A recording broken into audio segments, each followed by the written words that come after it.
When it comes to learning about stars, there's no closer classroom than our sun. That's why NASA began an in-depth study of the sun and Earth relationship in a program dubbed Living with a Star. The first mission in the Space Weather Program is the Solar Dynamics Observatory, or SDO, scheduled to launch from Cape Canaveral Air Force Station in Florida.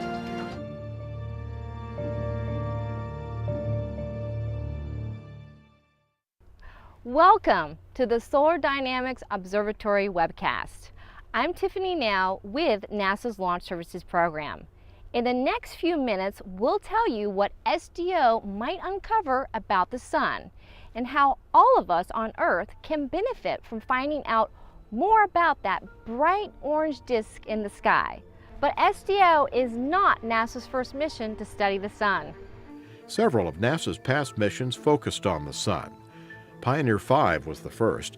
It launched in 1960 with instruments to study the solar wind and other phenomena. The instruments are primitive by today's standards, but back then, Pioneer gave researchers their first up-close look at a star. In 1973, NASA made observing the sun a central goal of the Skylab space station. The agency's first space station included a telescope designed to look closely at the sun. Astronauts living on the station spent hours making specialized observations. What they found on Skylab was what we call coronal holes. And we did not know about coronal holes until they started taking these images. I would say that Skylab coming out with that type of photography was one of its most important things. SDO's cutting-edge instruments offer researchers an unprecedented opportunity to examine the star at the center of our solar system. In fact, the readings are expected to be precise enough for researchers to forecast solar weather and predict when satellites in space and even electronics on Earth will be endangered by a storm on the sun. We had 15 years of a fairly constant data stream, and we've taken that data and designed SDO to improve the ability to do science and to the ability to predict space weather. We measure not just the strength of the magnetic field, we measure also its direction.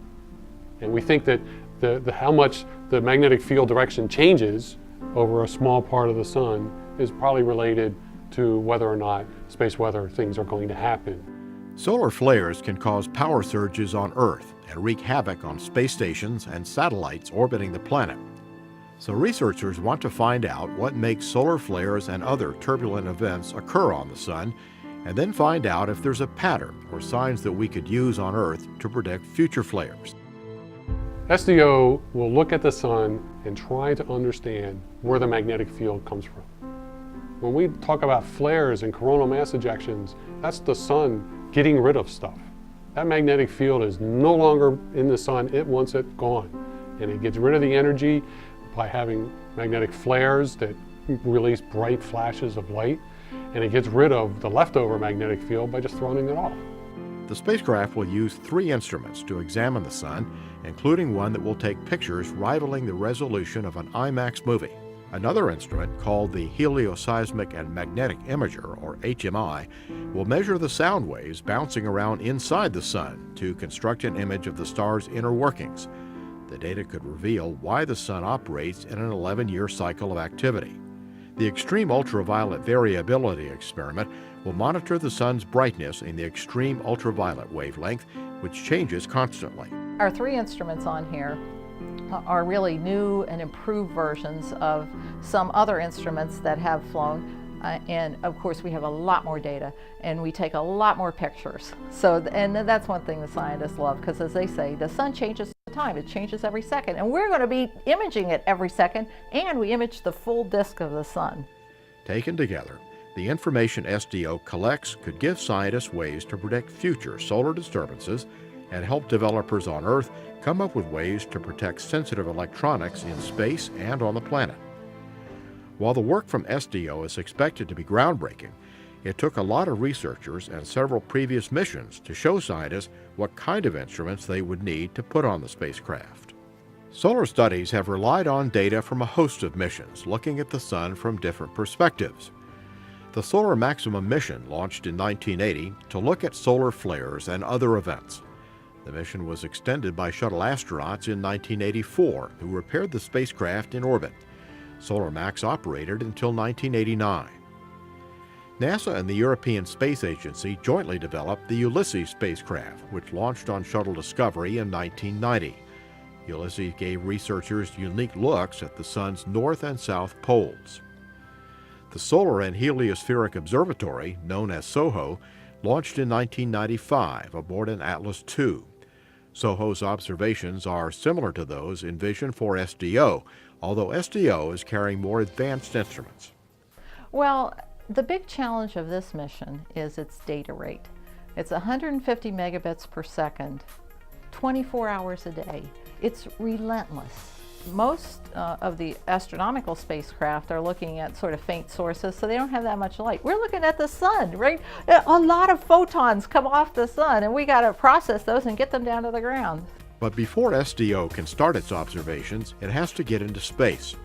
That's the job of a powerful Atlas V rocket. The Atlas will lift the 6,800-pound spacecraft to an orbit about 22,000 miles above Earth.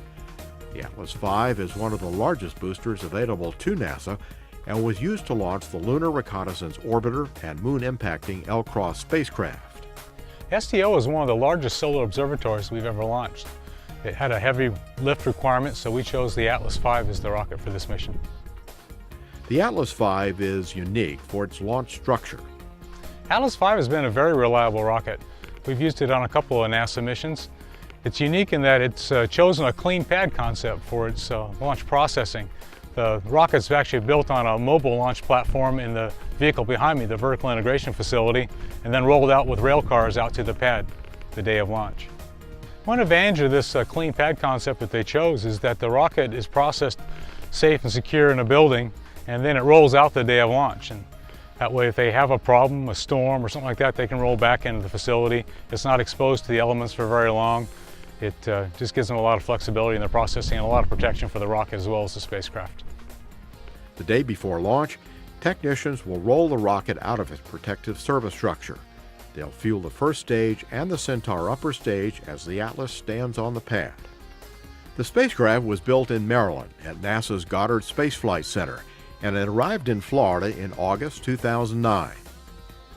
It went through a number of comprehensive tests, including deploying the spacecraft's solar arrays. Technicians installed SDO's batteries and loaded fuel into the spacecraft before it was trucked to the launch complex. Spacecraft typically spend several months in launch integration and testing because the machines are designed to work in such a harsh place that technicians and scientists want to make sure everything is just right before launch. The sun is our astrophysical laboratory. This is the place where we look at the sun and stop calling it the sun. When we look at the sun, it's just an average star. When we look out in the universe and we plot star stuff up, the sun's always right in the middle. It's like the perfect average star. And if our average star has solar activity, then we should see activity on other stars, and indeed we do. You know, we need to know when a solar event is going to happen. We can save a life. A day before the Solar Dynamics Observatory begins its mission, the excitement is reaching a crescendo here at NASA's Kennedy Space Center. We hope you've enjoyed this look at the mission and found out a little more about our closest star, the Sun. Thanks for watching. For NASA's Launch Services program, I'm Tiffany Nail.